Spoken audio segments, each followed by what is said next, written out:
നൽകുന്നു എന്ന് ചോദിച്ചാൽ മഹാനായ ഒരു എഴുത്തുകാരൻ പറയുന്നു, വായന മനുഷ്യന് ക്ഷമ, വായിക്കുന്നവന് നല്ല ക്ഷമ കാണും.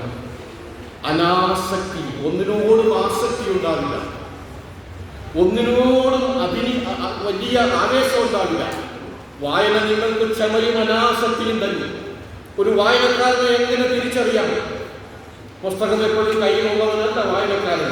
100 പേര് നിൽക്കുന്ന ഒരു സദസ്സിൽ ഒരു വായനക്കാരനെ തിരിച്ചറിയാൻ ഒറ്റ മാർഗ്ഗമുള്ളൂ. അവൻ പറയുന്ന ചെറിയ വർത്തമാനത്തിന് പോലും നല്ല ഓർമ്മയിലാണ്. ചെറിയ വർത്തമാനത്തിന് പോലും നല്ല ഓർമ്മയിലാണ്. അതാണ് ഒരു വായനക്കാരന്റെ ലക്ഷണം. അവൻ ജീവിതത്തിന്റെ ബഹളങ്ങളിലൊന്നും അവനെ കാണില്ല. ജീവിതത്തിന്റെ ബഹളങ്ങളിലൊന്നും അവനെ കാണില്ല.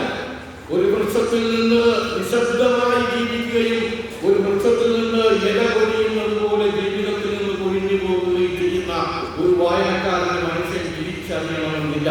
പക്ഷെ അവന്റെ ജീവിതം സാർത്ഥകമായി.